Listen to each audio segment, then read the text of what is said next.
Bismillahirrahmanirrahim. Assalamualaikum warahmatullahi wabarakatuh. Halo teman-teman level 4, how are you today? Alhamdulillah bertemu lagi dengan Bu Sasa. Hari ini Bu Sasa akan menyampaikan materi bahasa Indonesia di tema kedua. Sebelum kita mulai, yuk kita sama-sama baca doa terlebih dahulu. A'udzubillahi minasyaitonirrajim. Bismillahirrahmanirrahim. Rabbi zidni ilma warzuqni fahma. Amin ya rabbal alamin. Oke teman-teman, sebelum mulai materi, Bu Sasa harap teman-teman sudah siap dengan buku tema 2 dan juga alat tulisnya. Teman-teman juga boleh siapkan buku catatan ya, untuk mencatat apa saja yang Bu Sasa akan jelaskan di video hari ini. Nah teman-teman, hari ini Bu Sasa baru saja membeli sebuah obat salep ya untuk kulit. Tapi Bu Sasa masih bingung nih, bagaimana ya cara menggunakan salep ini?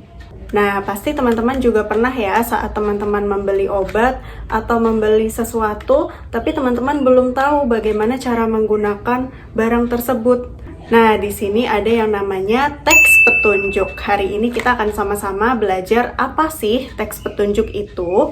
Teks petunjuk adalah teks yang di dalamnya berisi pedoman atau panduan untuk melakukan sesuatu, bisa juga untuk membuat sesuatu.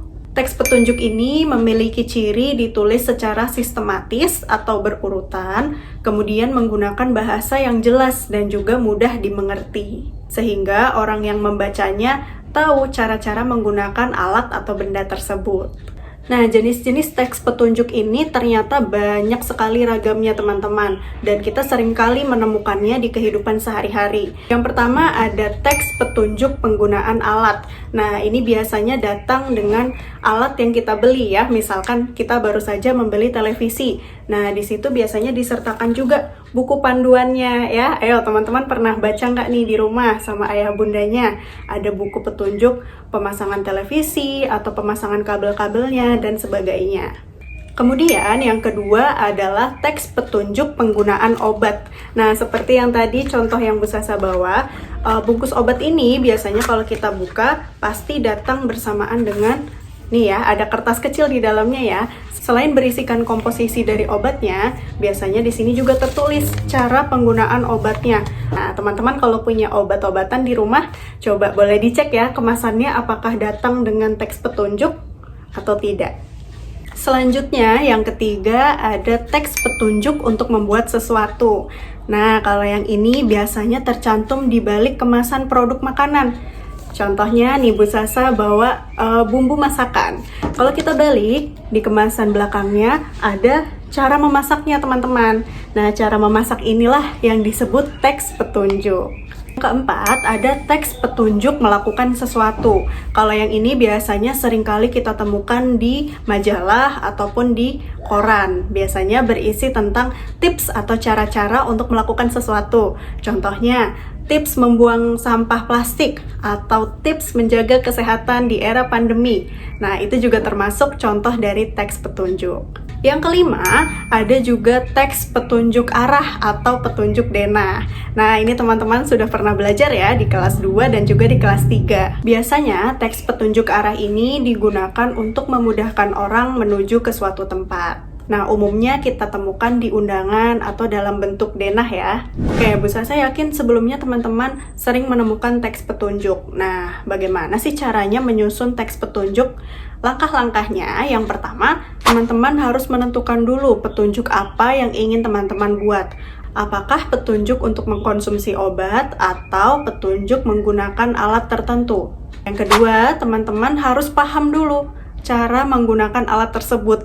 Jadi, sebelum teman-teman memberitahu petunjuknya kepada orang lain, teman-teman juga harus paham dulu cara menggunakan alat tersebut. Yang ketiga, cara menulisnya itu sistematis, artinya berurutan. Jadi, ada step-stepnya ya. Dari langkah pertama, apa yang harus kita lakukan, dilanjutkan ke langkah kedua dan langkah selanjutnya.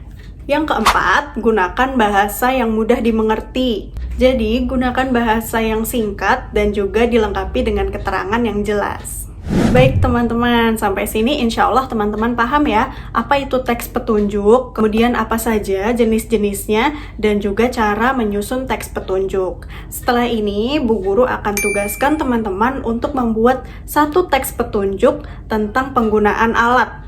Contohnya cara menggunakan laptop atau cara mengecas handphone, kemudian cara membuat jus juga boleh ya. Jadi teman-teman jelaskan step-stepnya cara membuat jus seperti apa. Nah, teks petunjuk ini teman-teman buat dalam bentuk poster. Jadi kalau poster itu ada naskahnya, ada teksnya, dan juga ada gambarnya ya. Jadi teman-teman boleh kreasikan teks petunjuknya seperti apa, dilengkapi gambar dan juga dihias. Nah, tugas kali ini juga meliputi nilai tugas psikomotorik Bahasa Indonesia tema 2. Jadi make sure, pastikan teman-teman mengumpulkan tugas ini ya, karena akan dimasukkan nilainya ke dalam rapot. Baik teman-teman, itu tadi materi kita hari ini tentang teks petunjuk. Jangan lupa dikerjakan tugasnya ya, dan juga dikumpulkan kepada Bapak Ibu Guru. Jika teman-teman masih belum paham atau masih kurang dimengerti materi hari ini, silahkan menghubungi Bapak Ibu Gurunya. Oke, kita tutup pembelajaran hari ini dengan mengucapkan lafaz hamdalah. Alhamdulillahirrabbilalamin. Terima kasih teman-teman yang sudah menyimak video ini hingga selesai. Jangan lupa drop komen ya, silahkan tulis komentar di bawah jika teman-teman sudah selesai menyimak videonya. Ingat, tuliskan komentar dengan bahasa yang sopan dan juga bahasa Indonesia yang baik. Thank you so much for today. Bu Sasa undur diri. Wassalamualaikum warahmatullahi wabarakatuh.